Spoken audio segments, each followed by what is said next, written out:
Messieurs, dames, bonjour et bienvenue à notre dernier tutoriel consacré à Buddy et le petit robot donc. Donc voilà, j'espère que cette suite d'ateliers vous a plu. Et là, on va finir uniquement donc les petits détails. Alors, je vais vous montrer ça. Donc tout d'abord, ici, j'ai reculé parce que ma fille, qui est plus observatrice que moi, m'a dit que la vitre est derrière la paupière. Donc là, vous prenez la partie de la vitre et vous faites un G, Y deux fois pour le remettre dans le sens des Y lors de sa création. Donc voilà, comme ça, vous prenez les vitres et vous les mettez derrière les paupières qui sont ici. Vous pouvez aussi avancer éventuellement un tout petit peu les paupières. Hop, si j'arrive à les choper.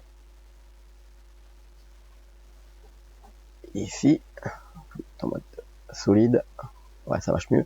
Et là, vous faites G, Y deux fois, donc, et vous les sortez un tout petit peu. Voilà. Donc là, ok. Et j'ai aussi modifié un tout petit peu ici la matière cuivre du robot. Alors, le cuivre frappé, parce qu'effectivement, j'avais pas fait les parties frappées du cuivre. Alors, je vais vous montrer juste comment j'ai fait pour faire ce petit côté cuivre frappé ici. Donc, je vais sélectionner le cuivre clair, et je vais vous montrer ça ici. On va pas le refaire entièrement, mais vous allez juste regarder. Donc là, j'ai mis une Voronoi. Donc la Voronoi, je vous montre, CTRL SHIFT, ça fait des petits points comme ça. Alors les petits points, ils sont pas tous à la même taille. Pour qu'ils soient tous à la même taille, il faudrait faire un dépliage UV. Alors pour faire un dépliage UV petit à petit, vous prenez une partie de votre robot. Vous allez dans UV Editing et vous pouvez faire par exemple les deux pièces, la pièce avant et la pièce arrière en projection selon la vue. Vous faites, ou alors vous faites une projection U comme ça en UV Smart Project. Alors l'avantage, c'est que si vous faites un UV Smart Project comme j'ai fait ici, ensuite vous n'avez plus qu'à changer la taille ici pour avoir des petits coups de marteau plus ou moins fins dans votre matière. Je vais vous montrer. Si vous avez, hop, oui, le shading. Ensuite, donc, je vais vous montrer ça ici. Voilà. Donc là, en reliant, en reliant ces petits coups de marteau avec une entrée. Oh là, j'ai du mal à prendre la pièce. Voilà. Avec une entrée texture coordinate UV, donc, et en mapping, vous laissez comme ça et vous mettez directement vers vector. Alors le mapping d'ailleurs, il n'est pas obligatoire ici. On peut l'entrer directement comme ça. Donc je vais enlever mapping, faut pas compliquer. Donc vous avez une texture coordinate UV, ceux qui veulent essayer. On a déplié et dans chaque partie du dépliage, en fait, vous pouvez changer, je vais vous montrer ici, la taille pour influencer ici la taille des petits coups de marteau qui sont là. C'est-à-dire que plus vous allez faire petit, plus les coups de marteau sont grands, et plus vous faites grand, et plus les coups de marteau arrivent tout petits. Voilà, ça c'est pour le truc. Alors, je l'ai fait, effectivement, c'est pour le cuivre frappé, mais moi je vais l'atténuer. Vous allez voir ici dans Shading, je vais l'atténuer. Alors ici j'ai mis une color ramp aussi, avec ici les deux mêmes couleurs. Donc j'ai copié cette couleur là, j'ai mis cette couleur là, et en fait ça influence, et je vais vous montrer. Je vais le montrer ici sur le corps. Ça influence ce dégradé ici au milieu, ce qui fait que si vous faites comme ça par exemple, eh bien la douceur du frappé, elle est plus douce, sinon ça fait un point au milieu, ça fait un petit picot. Donc là j'ai mis en baseline, on peut le mettre aussi en ease, vous voyez, ça donne ça. En linéaire, ça donne, oh ben ça change pas grand chose. Et en baseplane, ça donne ça, c'est-à-dire des petits effets très très doux au bord, et c'est un petit peu ce qu'on recherche, vous allez voir. Quand on met le bump ici, ça fait un petit effet ici de cuivre frappé dans les coins. Alors si vous mettez ease, c'est plus doux, hein. Vous allez voir, ease, comme ça. Ah ouais, bah là du coup il faut modifier le, hop, modifier Ah bah du coup je vais le laisser sur Spline. Voilà. Et vous voyez au milieu là ici, il y a une sorte de petit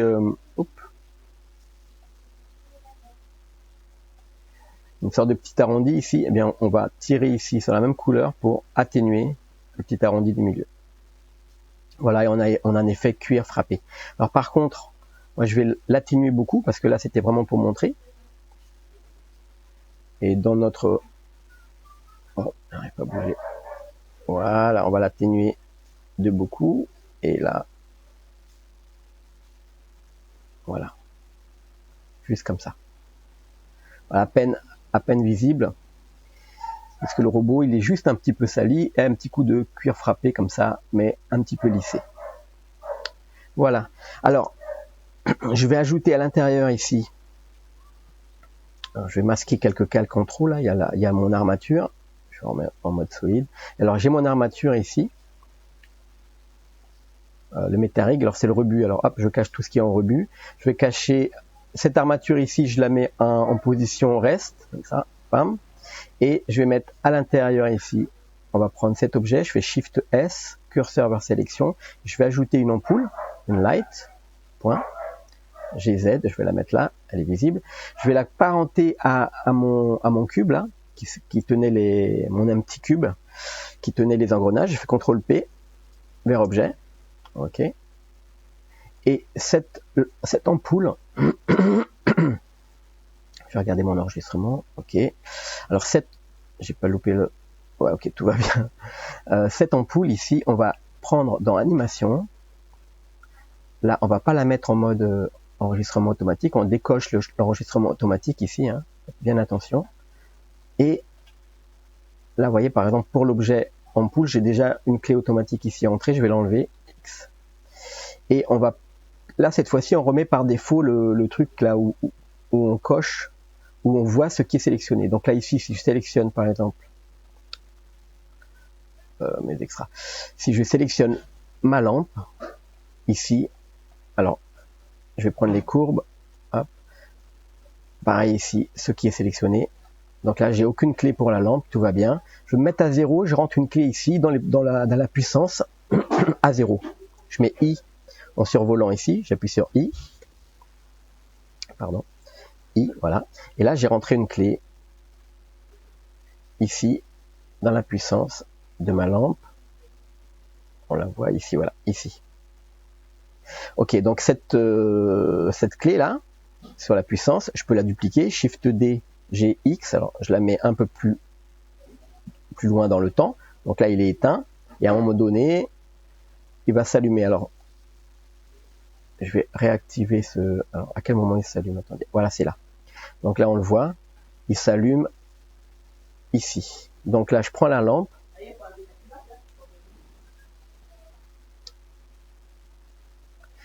là je rentre une clé encore, je fais ou alors je déplace celle-ci, hein, GX, et là, hop, je rentre de la puissance maintenant pour ma lampe, peut-être à 100, et je mets une clé avec I. Donc là, hop, avec le bouton contrôle et la souris vers le haut et vers le bas avec le bouton du milieu appuyé, donc je peux zoomer ou dézoomer sur ma vue ici, contrôle pressé donc, et bouton du milieu de la souris. Et là, donc j'ai ma lumière, je vais voir ici en mode rendu, donc là j'ai pas de lumière, et là, ça s'allume. Alors, on va éteindre les lumières qui sont autour pour l'instant, on va les mettre dans un calque, je mets dans le calque rebut pour l'instant, voilà. Et comme ça, alors on va voir ici la lumière qui s'allume, voilà, au moment où les engrenages se mettent en marche. Donc là, je vais mettre une couleur un petit peu orangée, et je vais quand même booster un peu plus, voilà, comme ça. Alors, je fais au niveau de la fin, pareil, hein. Donc ici, là les engrenages ils tournent, et là qui se sont arrêtés. Donc là je peux surveiller aussi la clé en haut, hein. On verra la clé qui dirige les engrenages ici bouger. Donc, ok, là ça marche, et là, tac, j'ai coupé. Donc ici, si vous voulez, je vais rentrer une clé sur mon ampoule. Je rentre une clé I et je mets All Channel. Donc c'est le seul canal qui est activé, donc c'est la puissance. Et alors je reprends. Oula, il est où d'ailleurs? Ah, il est là. Donc je vais un peu plus loin. Je mets à 0 ici. Et je mets une clé I. Donc voilà, là, la lumière elle est là, et tac, là ça s'est éteint. Donc maintenant, je vais mettre ici, on va mettre une N. Tiens, je vois pas mon...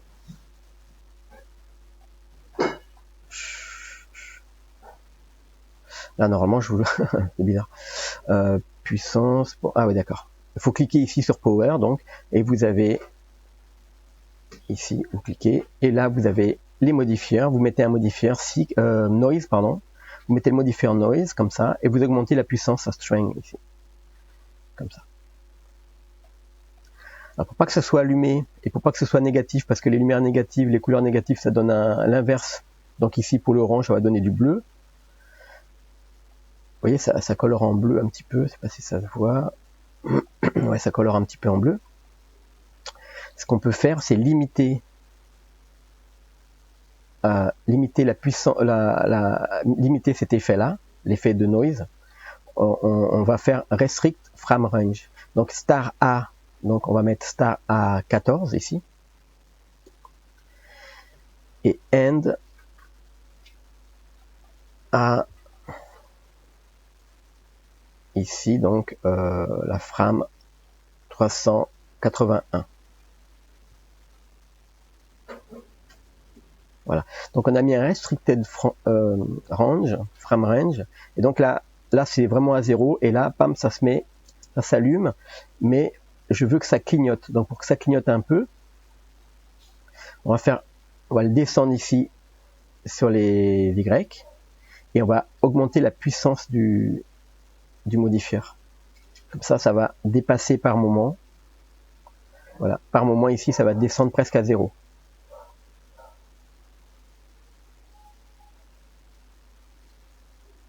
Alors, il faut que ça arrive ici presque à 0, donc je vais descendre encore un peu, GY. Voilà.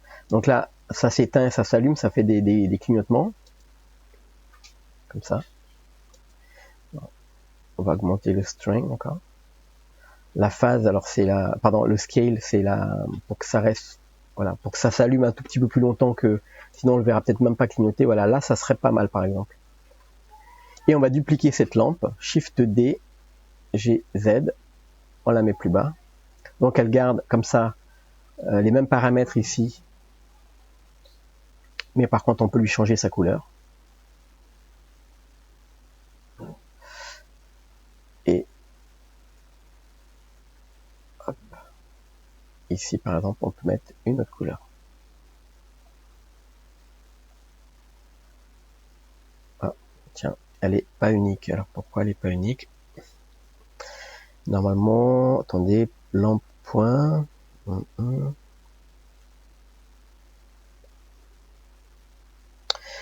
Non, ben normalement ça doit. Si je mets un bleu pour voir. Ah non, ça change les deux là. Alors, qu'est-ce que j'ai fait comme bêtise? Non, ben écoutez, on va pas chercher plus loin. Alors, au lieu de faire ça, on va faire juste, on ajoute une nouvelle lampe. Tant pis, hein, Shift A, on ajoute une light. Et comme ça, au moins, vous allez voir deux fois la manipulation. Donc, je descends la lampe ici, je change sa couleur. Je vais mettre un jaune comme ça. Celle-ci, je mets un rouge.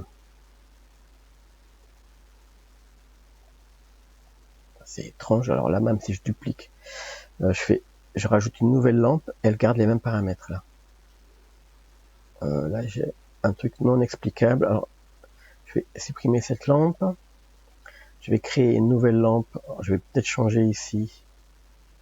Je mets sur un autre objet. Et maintenant, je vais ajouter une lampe.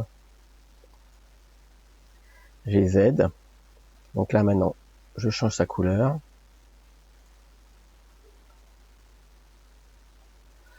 Ah non, c'était un reflet. Oh là là, mon Dieu. Ok, super. Alors, c'est pas grave. Donc là, je mets du rouge. Une puissance ici à 0. Je rentre une clé ici, c'était à 17 à peu près. Hein. Donc je rentre une clé à 17, 0. Je rentre une clé ici, 0. Et à 18, à peu près par là. À 18, j'augmente la puissance, je mets une clé. Donc on a ça. Et là, je vais copier ces deux clés, je fais Shift D. J'ai X, comme ça je les déplace dans la timeline. Et justement, je vais prendre la timeline, vous allez voir que là, c'est plus pratique la timeline ici pour inverser des clés. Donc je suis sur la lampe ici, et je vais prendre la partie où elle s'éteint, je fais G, et je déplace à la fin, et là aussi, ça, à la fin. Donc là, normalement, tac, ça s'éteint. Ok. Là, je reprends mes courbes, et entre ça et ça, on va les copier et modifier. Alors normalement je peux faire un copier-modifier, mais je l'avais jamais testé avant, donc j'ai pas envie de faire de bêtises. Bon, on peut faire, attendez, je vais voir quand même si je peux. Normalement c'est ce genre de petit bouton copie-modifier. Alors je le copie, je vais sur la deuxième lampe. Ici, je fais coller-modifier. Bah ça marche, nickel. Ok, super. Donc là par contre, je vais le lever un tout petit peu, GY. Voilà. Donc il y aura les fluctuations à partir de 17. Et ensuite, super. Donc là, je peux changer ici la phase pour pas que ce soit exactement la même aussi. Pour pas que ça s'éteigne et ça s'allume exactement en même temps. Donc je change ici la phase. Vous voyez, hop, pour que ça soit différent. Donc là, ça va faire des choses différentes. Je change aussi un petit peu le scale. Voilà, comme ça. Et un petit peu le string aussi. Pour qu'il reste plus longtemps allumé. Ok, alors maintenant, je vais pas oublier de parenter la lumière à mon cube. CTRL P. Et je vais réactiver mon armature en mode objet. Ici, dans Skeleton, ici, je mets en pause normale, donc on active l'animation. Et là, je vais regarder un petit peu ce que ça donne. Donc, il se pose.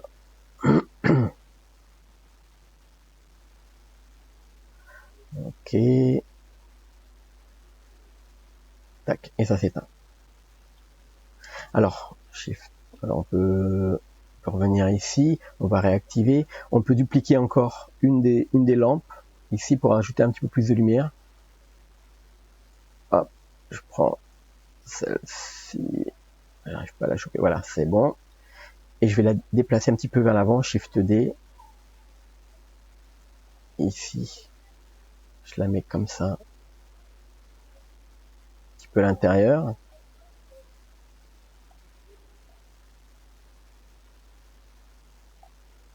Un petit peu au centre comme ça va donner.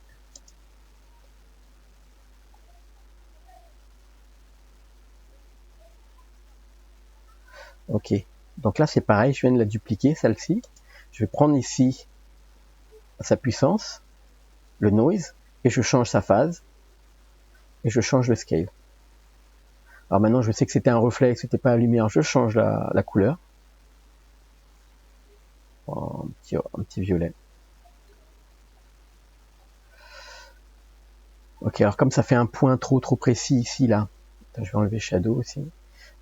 Ici vous avez Custom Distance, pardon, le Radius, pardon. Et là on peut agrandir un petit peu le Radius ou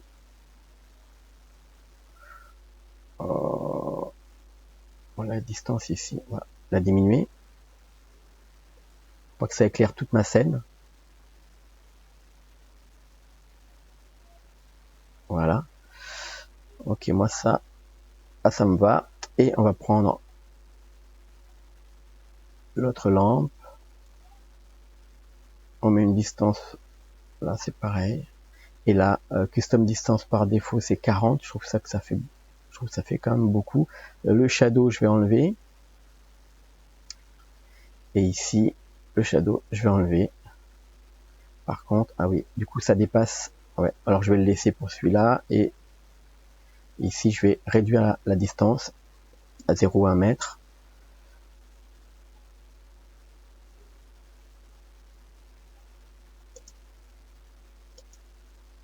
Voilà, c'est pas mal.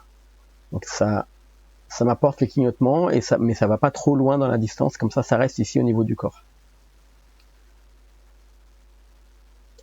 Ok, super. On a presque terminé. Ce que je vais faire, c'est que je vais mettre en CTRL S. Je vais l'enregistrer sous une nouvelle. Donc c'est l'animation plus. Final 3. Ok. Et là, en fait, je vais mettre un sol. Hop. Attendez. Je mets un sol. Alors là, j'ai dû appuyer sur W, c'est ça? Ouais. Ok. Donc on appuie encore une fois sur W pour repasser en mode normal. Hein. Donc j'ai mis un sol. Voilà, il est là. Je le remets en mode objet. Je vais l'agrandir. Je fais Alt G pour le remettre à sa position 0 et je regarde si ça correspond bien avec le squelette. Oui, normalement c'est bon. Alors là ici, j'ai remis les rotations des talons aussi quand ils se posent au sol. Je l'avais pas fait lors de l'animation, mais je l'ai refait après. Et j'ai mis un petit peu de retard aussi au niveau de la tête ici pour qu'il y ait du poids lorsqu'il tourne en avant. Ok, ce sol là, on va le mettre en cast shadow, on dit. C'est-à-dire qu'il va recevoir les ombres, mais il va pas recevoir le reste. C'est-à-dire que on va faire un micmac ici avec Eevee pour que ça puisse avoir un fake en fait d'ombrage sur le robot. Donc là, pour ça, je vais ajouter une lampe sun. Et je vais bien l'adoucir parce qu'en fait, il n'y a pas de sun dans une maison, on est d'accord? Si le robot il est à l'intérieur avec un sun, ça fait bizarre. Donc là, on met un sun, parce que comme ça, le sun il éclaire la totalité de mon plan, ici. Et je vais regarder ce que ça donne au niveau des ombres. Voilà, ça donne ça.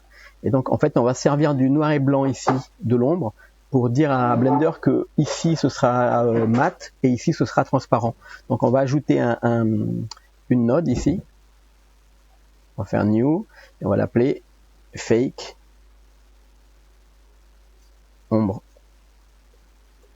Fake ombrage. Vous allez enlever le principe BSDF et on va ajouter à la place une texture, un shader transparent. Tac. Et on va ajouter un shader diffuse pour la couleur. Donc si je relis, on a ça. Et donc le diffuse, vous allez le mettre de la couleur que vous voulez l'ombre. Donc par exemple assez foncé comme ça, un petit peu violacé, voilà comme ça. Et ensuite on ajoute un shader mix. On va mixer tout ça, bien sûr. Tac, on va mixer les deux, donc le diffuse et le transparent. Et pour mixer les deux, eh bien on va se servir d'un shader encore diffuse, c'est-à-dire de ce qui recevait comme ombre et lumière ici. Donc comme ça peut pas se coller directement en BSDF avec un mix ici, dans le facteur, pardon, eh bien on va le transformer ici. On va dans vecteur, non, dans convertir et shader to RGB. Et là, il convertit donc shader to RGB. On peut ajouter un converteur color ramp pour contraster les couleurs, accentuer les contrastes. Et le sol ici, il faut non pas qu'il soit en opaque, mais alors alpha clip, ça coupe directement. Tiens, on le voit pas ici. On va le mettre en alpha blend. Donc il va mettre le blend et on met ici pas d'ombrage en dessous, puisqu'en fait la seule ombre c'est celle-ci on va garder. Donc là on peut modifier ici là le contraste. Ah, c'est dans l'autre sens, voilà. Ok. Donc là, ah oui, c'est le blanc en fait qui garde l'ombre, donc vous mettez plus comme ça. Donc vous voyez qu'ici vous avez l'ombre, et pour avoir un effet un peu plus naturel, on va ajouter à la lampe, à la lumière, ici on va lui ajouter du flou. Et là on en met beaucoup pour qu'en fait ça soit une ombre un peu floutée comme ça. Alors ce qu'il faut savoir, c'est assez intéressant, c'est qu'on peut aussi se servir de ce même système là pour avoir les reflets. Donc si vous avez des reflets au sol, des carreaux, eh bien votre shader ici, vous pourrez lui ajouter un glace pour avoir le reflet, ou simplement un principe BSDF avec des reflets normaux. Voilà, donc ça c'est fait. Et là maintenant ce qu'il nous reste à faire, c'est trouver une photo, une image. Alors j'avais pris une photo sur mon portable rapidement hier soir, mais c'est trop sombre, donc j'ai été chercher sur internet et j'ai trouvé une photo d'un intérieur avec un arbre de Noël. Donc vous cherchez une photo d'un intérieur vous prenez une photo chez vous avec votre intérieur, et on va positionner la caméra à peu près comme sur notre photo. Donc là je vais déjà aller chercher la photo. Donc je prends ma caméra, je prends ici ma caméra, je vais ici dans Background Image dans ma caméra et je fais Add Image. Donc là maintenant on va aller chercher, alors sur Movie Clip c'est pas mal, Movie Clip vous pouvez prendre une photo, bloquer votre appareil photo, votre portable, et vous prenez même les clignotements de la télévision, de votre sapin de Noël, des gens qui marchent devant, ou vous êtes vous à côté de votre petit robot, pourquoi pas, vous pouvez vous mettre en scène aussi à côté du robot, et donc ici vous pouvez chercher Movie Clip pour avoir la vidéo. Donc là, je vais faire ouvrir. Et on va aller chercher, donc moi j'avais téléchargé une petite image rapidement ici. Voilà. Alors, si vous cliquez sur 0 pour la caméra, maintenant, vous voyez l'image donc que j'ai téléchargée sur Internet. Alors, vous pouvez augmenter ici l'opacité. D'accord ? Mais ce qu'il faut savoir, c'est que cette image-là, elle sert juste de référence. C'est une référence. Ensuite, on va la compositer au niveau du compositing. Donc là, vous mettez, alors vous avez vu l'angle, donc on va mettre notre bot ici. Donc là, je me positionne dans la vue de face, un petit peu au-dessus comme ça. Je me mets à peu près là, à la distance, et je fais CTRL ALT 0. Et là, j'ai positionné ma caméra là où je regardais. Donc ça c'est pratique. Et maintenant on va positionner encore on va bouger la caméra, on va le mettre à peu près là. Et on peut lancer la vidéo pour voir ce que ça donne ici. Donc vous voyez là il y a l'ombre. Elle est assez douce, ça ressemble à l'ombre un petit peu qu'on avait autour ici. Donc là c'est super. Vous pouvez ajouter une ou deux lumières ici.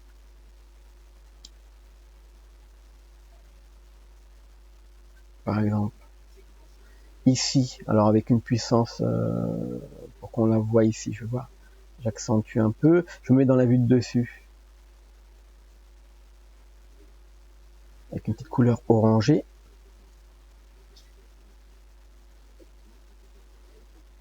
Par exemple ici, et on peut, de la même manière, lui ajouter des pétillements de lumière, vous avez vu avec le modifieur. Et on va mettre une lumière de face, quand même. Donc ici, au lieu d'avoir une lampe point, on va mettre une lampe spot que je vais diriger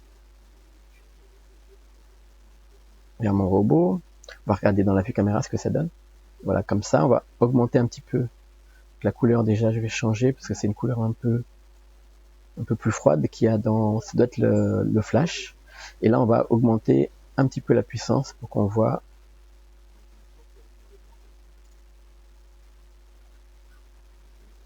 Oups. Alors, l'angle, la taille, le mode blend, et là le cône pour qu'on voit le cône, qu'on voit ce qu'on éclaire. Ouais, c'est pas mal. Ok. Et pas de pas d'ombre. Et on va voir ici, je trouve que ça éclaire pas beaucoup. Je vais peut-être mettre un area, je vais booster un peu. Je vais mettre à 1000. Voilà, ça fait vraiment beaucoup. Je vais mettre 500. Hop, pardon, 500. C'est pas mal. Et je vais le reculer un petit peu. Là, on a la distance.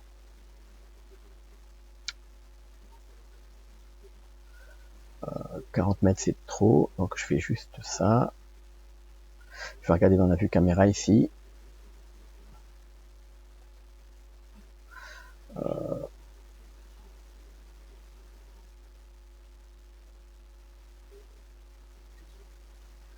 Donc là, c'est la partie la plus délicate, hein, parce que vous faites vos réglages par rapport à un éclairage existant.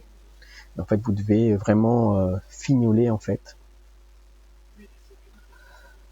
On va GY, pardon, ici pour reculer.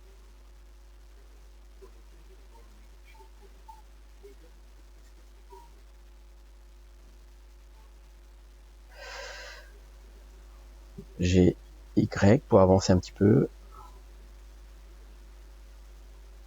Voilà. Là, c'est pas mal.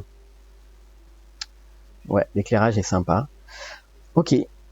Alors, au niveau du compositing, parce que là, ce rendu-là, il fonctionne comme ça uniquement si vous avez enlevé toutes vos annotations, les extras et les bones, et que vous faites un rendu ici, un rendu d'animation dans la vue 3D, ça marche, mais c'est pas l'idéal. L'idéal, c'est quand même d'aller dans le compositing et d'utiliser les nodes.